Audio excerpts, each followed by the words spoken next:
Drawing room के aquarium में रहने वाली छोटी सी गोल्डफिश पानी के नीचे एक भयानक दानव बन सकती है। सुनने में अविश्वसनीय लग सकता है, लेकिन कनाडा के हैमिल्टन हार्बर में अब ठीक ऐसा ही हो रहा है। एक्वेरियम की वो मासूम सी नारंगी मछली वहां प्रकृति के लिए एक बहुत बड़ा खतरा बन गई है। वैज्ञानिक इसे एक अनचाहा और अवांछित शिकारी कह रहे हैं। क्यों और कैसे हमारी प्यारी गोल्डफिश प्रकृति के लिए इतनी भयानक बन गई? ये घटना कनाडा के हैमिल्टन ओंटारियो की है। यहाँ की जलीय जीव विज्ञानी क्रिस्टीन बोस्टन और उनकी टीम एक खास मिशन पर निकली है। उनका लक्ष्य हैमिल्टन हार्बर के पानी से गोल्डफिश जैसी आक्रामक प्रजाति की मछलियों को हटाना है। लेकिन समस्या ये है कि ये मछलियां अब एक्वेरियम की उस छोटी मछली जैसी नहीं रही। ये आकार में बहुत विशाल हो गई हैं। वैज्ञानिक इन्हें मॉन्स्टर या दानव के आकार की मछली कह रहे हैं। सवाल यह है कि ये मछलियां यहाँ आईं कहाँ से? शोधकर्ताओं के अनुसार इसका मुख्य कारण हम हैं, यानी आम इंसान। बहुत से लोग जब अपनी पालतू गोल्डफिश को और नहीं रखना चाहते तो दया करके उन्हें स्थानीय तालाबों, झीलों या नदियों में छोड़ देते हैं। कई बार बारिश के पानी या स्टॉर्म वाटर मैनेजमेंट तालाबों से भी ये बहकर मुख्य नदी में आ जाती हैं।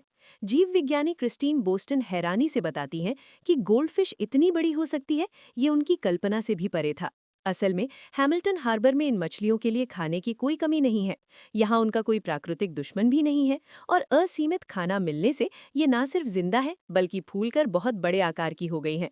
और यही स्थानीय पर्यावरण के लिए सबसे बुरी खबर है। जब भी ये गोल्डफिश आकार में बड़ी होती हैं तो ये शांत नहीं रहती। ये पानी के नीचे बड़ी मात्रा में कीचड़ और कचरा उथल पुथल करती हैं, जिसे विज्ञान की भाषा में टर्बिडिटी कहा जाता है। इसके कारण पानी की गुणवत्ता बहुत ज्यादा खराब हो जाती है। सबसे डरावनी बात यह है कि ये गोल्डफिश स्थानीय या देशी मछलियों के घर पर कब्जा कर रही हैं। हमारी देशी मछलियां जहां अंडे देती हैं या प्रजनन करती हैं, गोल्डफिश वहां हमला कर रही हैं और भोजन के लिए उनसे मुकाबला कर रही हैं। नतीजतन देशी मछलियों की संख्या दिन ब दिन कम हो रही है और इकोसिस्टम में एक भयानक असंतुलन पैदा हो रहा है। इस समस्या को सुलझाने के लिए वैज्ञानिक आधुनिक तकनीक की मदद ले रहे हैं।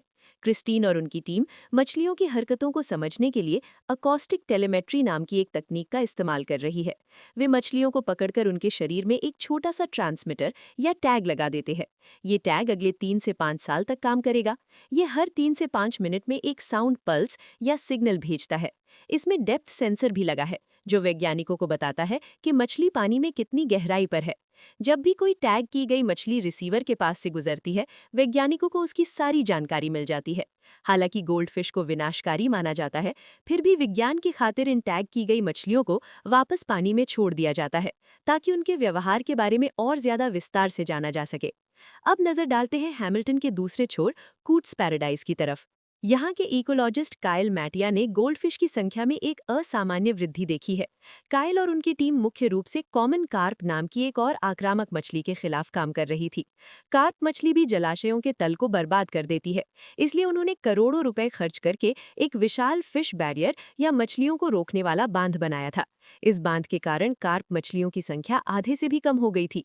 लेकिन असली परेशानी यहीं शुरू हुई। कार्प के कम होने से जो खाली जगह बनी, उस पर इन दानव गोल्डफिश ने कब्जा कर लिया।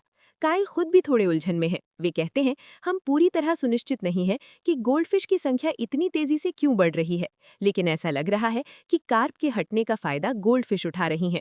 ये समस्या सिर्फ कनाडा तक सीमित नहीं है।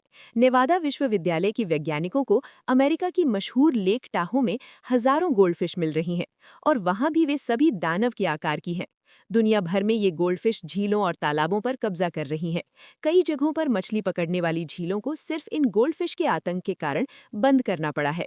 मछुआरे जब कांटा डालते हैं तो दूसरी मछलियों के बजाय ये विशाल गोल्डफिश बाहर आ रही हैं। अगर वीडियो अच्छा लगा हो तो लाइक और सब्सक्राइब करें, और कमेंट करके जरूर बताएं कि आप हमारे चैनल पर किस तरह के वीडियो देखना चाहते हैं।